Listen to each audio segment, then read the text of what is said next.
David, Breezy, Lynn, Bob, John, Ryan, and Ron, and Madonna for writing or singing that or whatever happened to it. That was a great song. Thank you. Oh. Good morning. This is an important day for me because this is the last talk that I will give before I turn 65.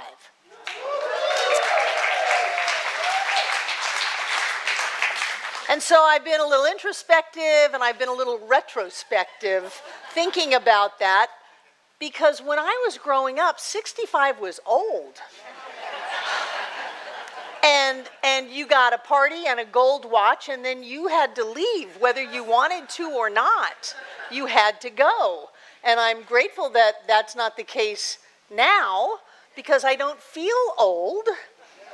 And although I have played with ideas of retirement, I always come back to the same thing. What in the hell am I going to do? I'm going to drive myself crazy. So I've decided I will just work and go to the beach and work and go to the beach and work and go to the beach and work and go to the beach.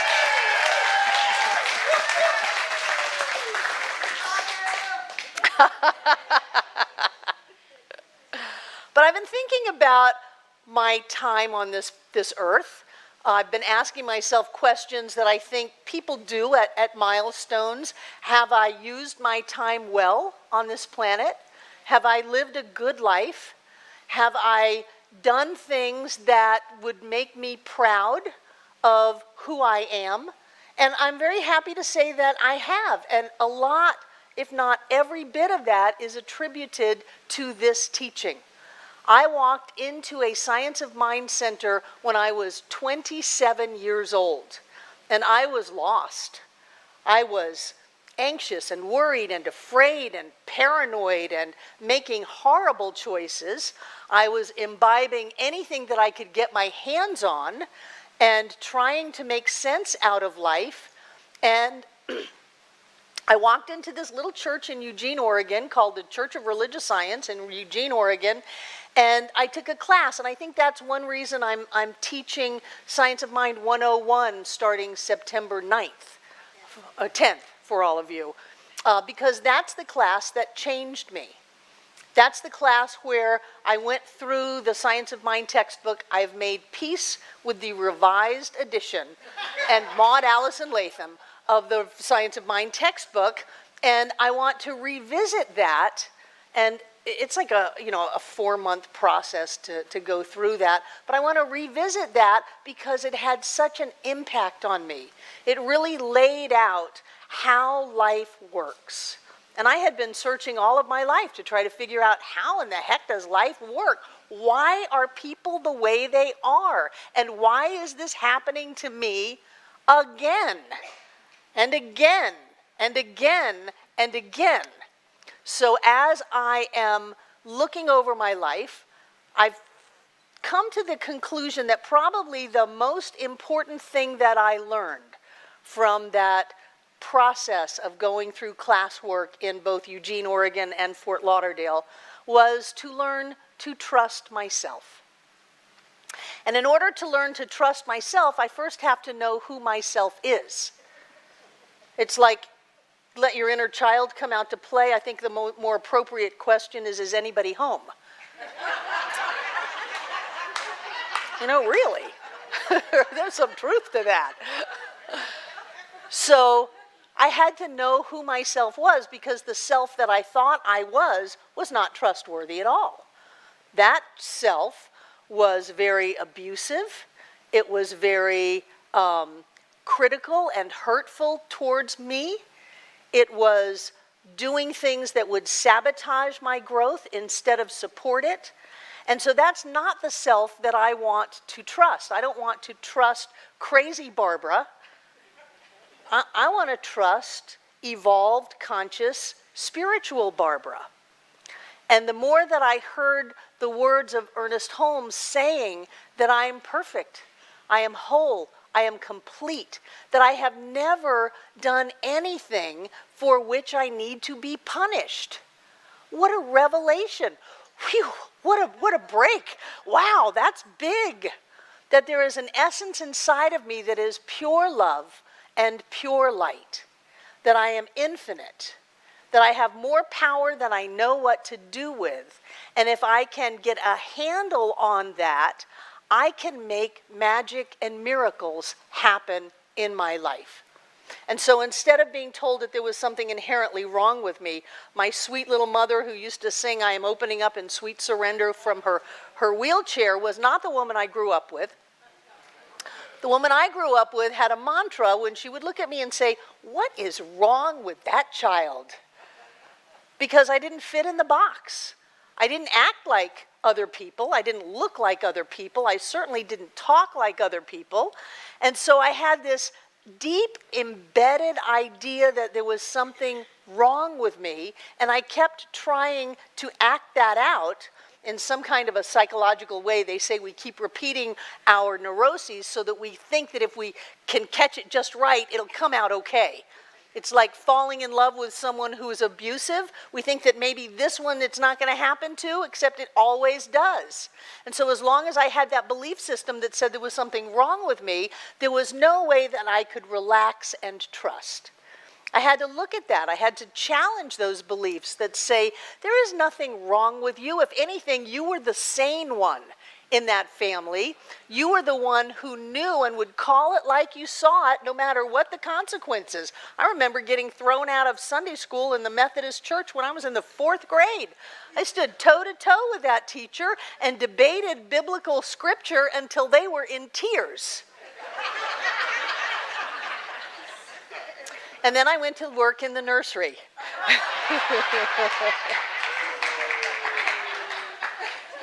So when we look at these ideas that we may be holding about ourselves that say that we're anything less than perfect, whole, and complete, precious, cosmic soul, that we are anything less than God in form as us, we have to look at that square on and say, really, is that true? Or was that just because I wouldn't conform to the hypnosis of the masses? And I think we are of like kind in this room. Because I think that if you were the type of person that would conform to the hypnotism, you would not be at a Science of Mind center, you would be somewhere else. So we're all the rebels here. We're all the oddballs here. We're all the square peg in the round hole. It's just not going to happen. We may pretend to buy it, but there's a part of us that knows that we are beings of light and we came from the light, and that there is so much more to us than our physicalness, and that we have the ability to see beyond physical form, to look into the future, and to call it forth. We have that ability inside of each of us, and there's a part of us that knows that, and it's never going to stop. There's a part of us that cannot go back to that old life and that old way of being. I remember when I first read the Science of Mind textbook, people looked at me and said, "We have never seen anybody get it as quickly as you got it." I just got it. I didn't know what my future held. I didn't know that I would be a world-renowned teacher of Science of Mind. I didn't know that. I knew that I was on welfare and food stamps and giving plasma twice a week to try to survive. I knew that my life was not working and I was not happy. I was actually terrified. But I got it. It was as if somebody turned on a light in me that said, there's something inside of you that is more than you ever knew, and that's something you can get it to work for you. You can have what you want to have. You can do what you want to do. You can go where you want to go. You can be who you have come here to be. You can do that. All it takes is, for me, not to lay that on you, but for me, was years of work. But with every day that passed, my life got better and better and better. Until I got to the sense that there was something in me. I mean, this whole idea that we are God is big. It's big. All of the infinite, self-existent, absolute cause of all is present in its entirety at the point of us right now. That's big. People think we're nuts Because we say that even when we say, well, we believe you're God too. It doesn't seem to smooth it over very much.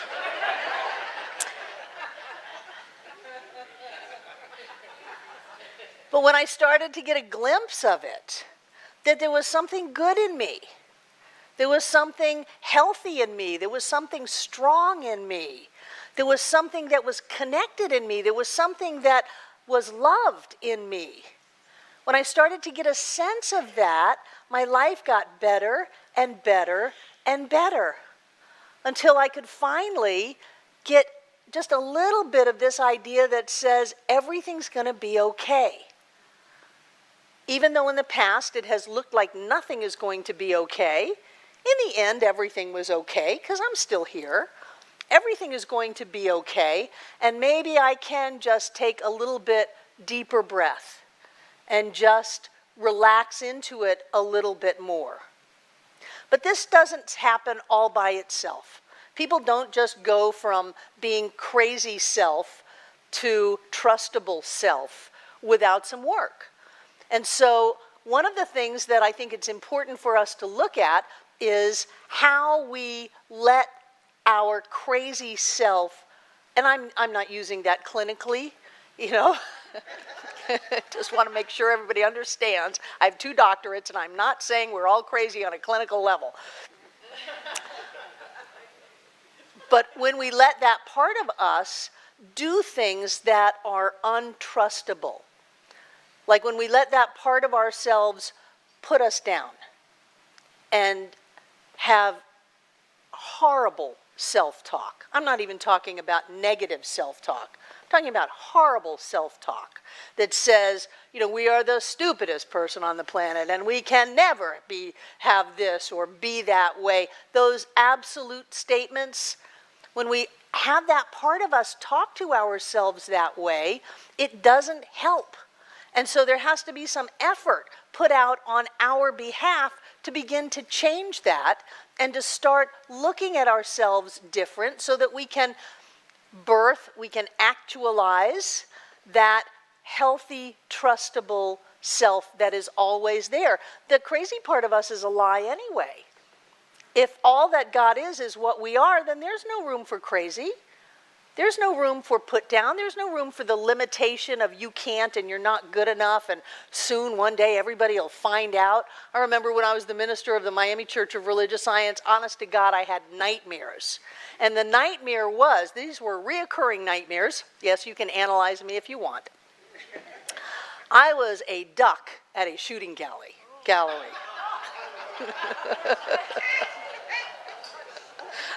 I would pop up and people would shoot at me and I would go back down.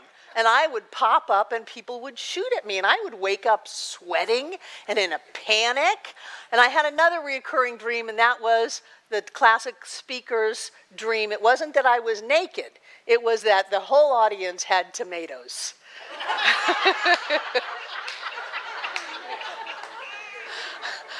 I was either being shot at or I was having rotten tomatoes thrown at me.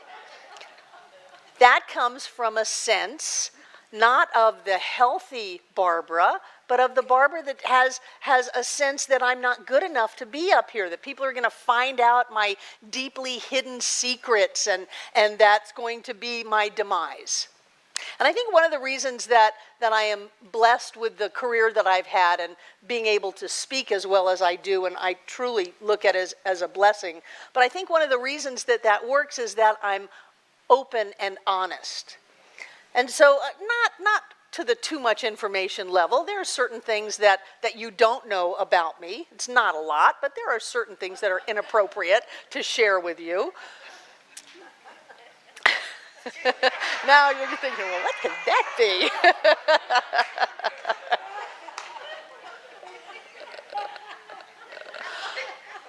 But since there's only one mind, you know everything already. So these ideas that we're not good enough, that people might find out who we really are, they don't hold any weight anyway, because everybody already knows everything about everybody. They say that we know more about people within like 4 seconds of meeting them, and it's all subconscious. It's all intuitive stuff.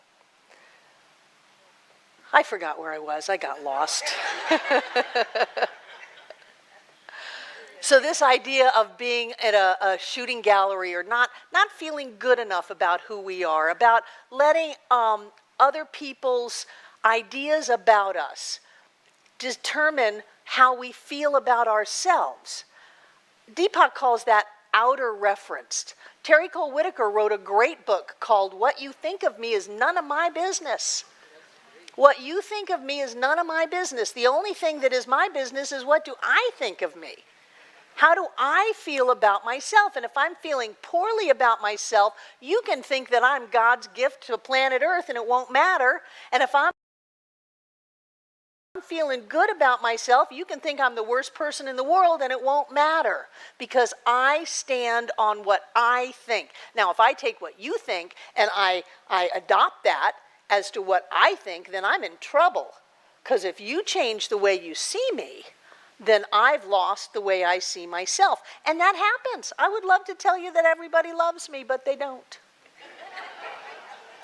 They don't. Some people really don't think I'm doing a good job. Some people don't think I'm a good person. Some people don't think that I'm acting the way I should act. And I can't care about that. I can't care about that because if I care about that, I can't trust myself. And I have to be able to trust my gut. And one of the things that has helped me, and you may want to look at this too, is to go back over your life. I've gone back over my life and seen things that I did on just a gut level. They worked out pretty good. They worked out pretty good. Starting this center back on No Name Bridge down in the Keys, when finally I just said, okay, we'll do it, it worked out pretty good. Deciding to build on this property worked out pretty good. And if anybody had had half a brain with building and real estate and financing and all of that, they would have told us we were crazy. But because we went on our gut and said, we can do this, then we could. And so as I've looked back over on my life, even some of the things that I used to punish myself a lot, which was sending my son back home to live with his father, was the best thing in the world for him. Best thing in the world for him. He grew up in a town called Wauchula, Florida, on the Peace River with a dirt bike and canoes, and his dad, who really liked him a lot. And that was a wonderful thing to do, so I could let myself off the hook with that. What is it that you might be holding yourself still up on the hook about? Because you can't trust yourself if you're busy beating yourself up for things that you think you did that were wrong. One of the things I love about this teaching is it says you didn't make any mistakes. You can't make a mistake. You can only take another step. You cannot make a mistake. Spirit, as you, does not make mistakes. It simply evolves and grows. So Ram Dass would call it grist for the mill. So as we are looking at these ideas of how can we trust ourselves, the things to not do is to not put ourselves down, to not criticize ourselves, to not set ourselves up for failure, and to start doing some things that are important. How many of you are familiar with this thing called You? Excellent book. Excellent book to give you thoughts and ideas that are very positive. And I want to read you just a little bit because I remember back in the 70s, I had never heard anything close to this about me. I know there is an inner presence in everything. I know that this presence responds to me. I know that everyone is an incarnation of God, that the living Spirit breathes through all. All. And that means that if Spirit is breathing through you, Spirit must breathe through me. And I can't see Spirit in you if I don't see it in me. I recognize this Spirit and it recognizes me. Everything is alive, awake, and aware with Spirit. I commune with this divine presence. The Spirit within me reaches out and communes with the Spirit in everything and everyone I contact. It is the same Spirit in all, over all, and through all. I know that I am in the Spirit of God. I know that the Spirit of God is in me. I know that this spirit is complete and perfect. Therefore, it must be complete and perfect as me. One of the things that I love about our kids program is that we tell that to children. We don't tell them that they're bad, they're wrong, they're evil. We don't tell them that they're going to hell, that there's a devil in them. We had one of our kids in public school was cornered by the teacher, and she said, "The devil's in you." And the little girl just came home sobbing. Is the devil in me? And so we give those kids an opportunity to have a different conversation about who they are. We love you, we bless you, we know that you are perfect. Not because you're acting good, not because you said what I wanted you to say, but just who you are is perfect, whole, and complete. And so I started putting these ideas into me over and over and over and over. There is a presence. It breathes me. It breathes everyone. And it is what I am, no matter what I've done, no matter what was told to me, no matter, that is who I am.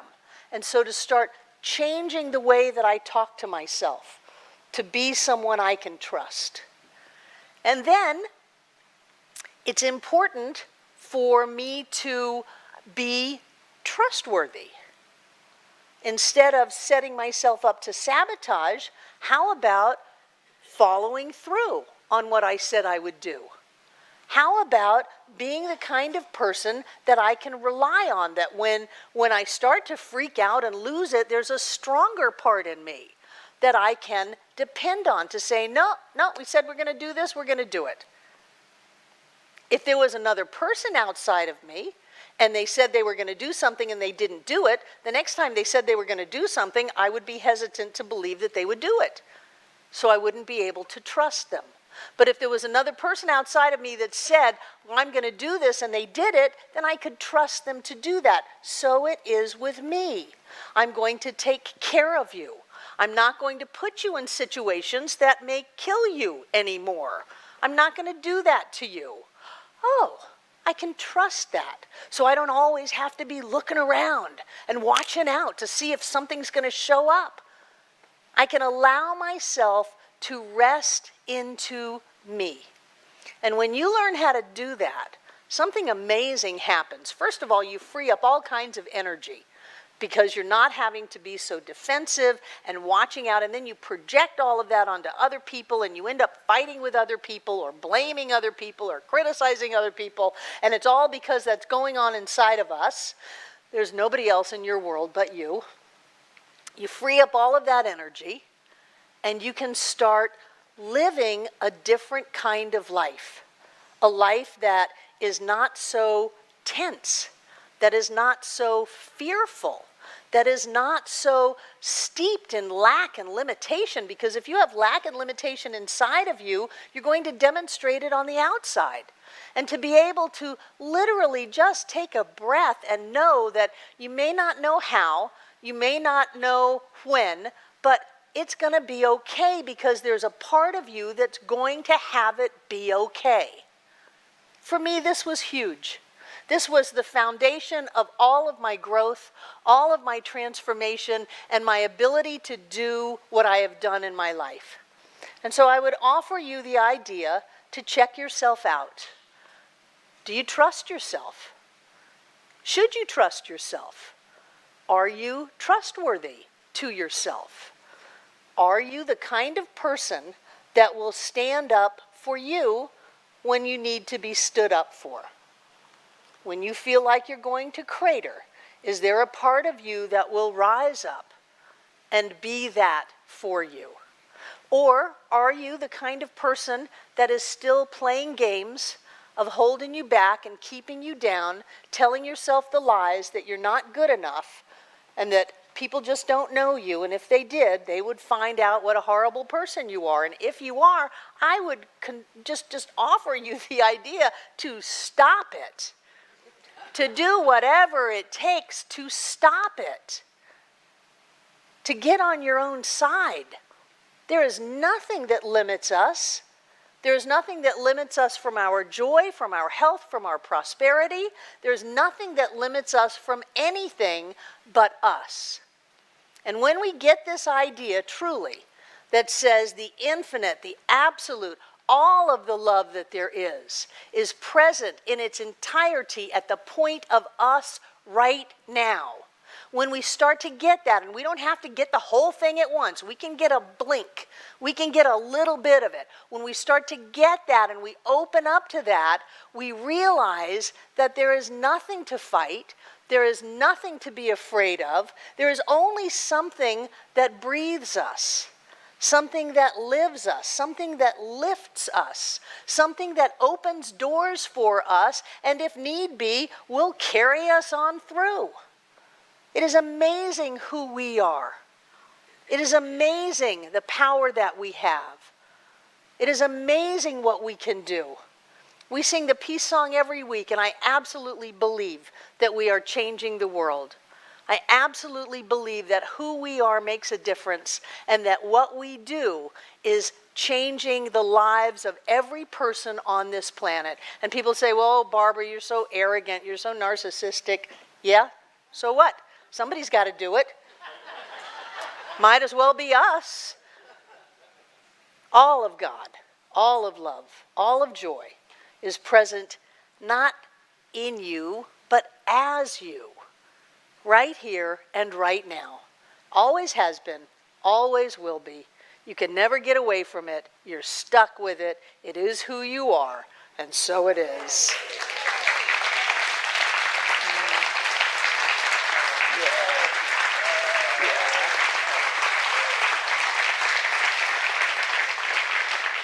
Thank you, thank you, thank you. Our welcomers have come up. Who's here for the very first time?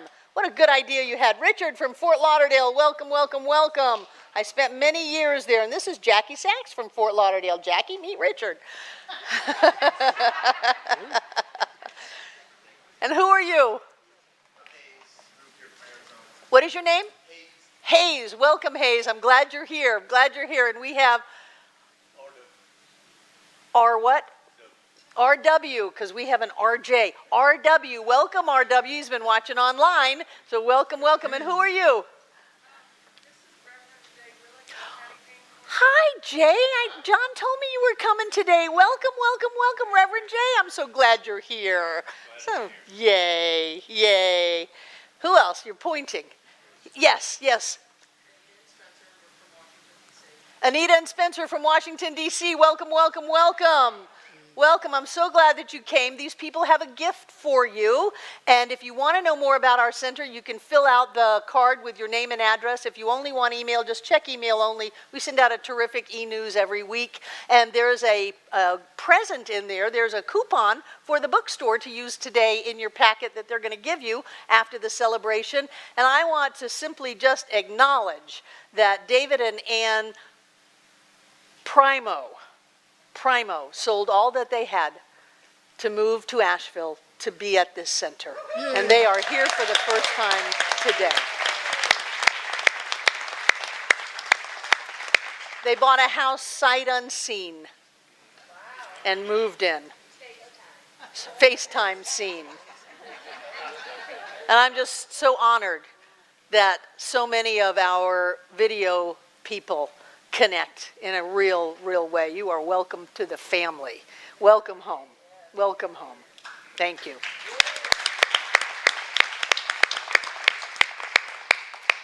And now I'd like to invite our prosperity acceptors to come forward, take out what you're going to give. And to those of you watching online, you too can participate in this process of giving and just support the work of this center to continue putting this wonderful information online for the world for free by going to the donate button on your YouTube page or on the website, wherever you are. There's a donate button close to you. Click it and it'll take you to our Facebook page.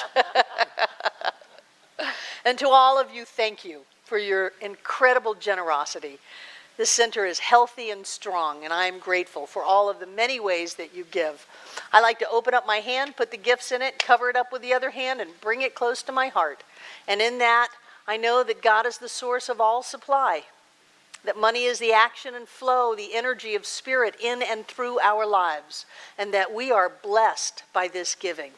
I know that each one of us is an amazing point of prosperity and blessing, and that we get to live the good life. We get to be that point of spirit that enjoys planet Earth to the max. We get to touch and taste, to travel, and to live exactly as we choose. And I know that each one of us comes together this day to make this Center for Spiritual Living Asheville all that it was meant to be. It is a place of peace, a beacon of light, a tower of strength, and a fountain of wisdom that touches the lives of all who call it home. And we'll repeat our investment affirmation together aloud. I freely and joyously give from the abundance and fullness of my overflowing wealth, knowing my gift goes with love as it touches and blesses the world. And so it is.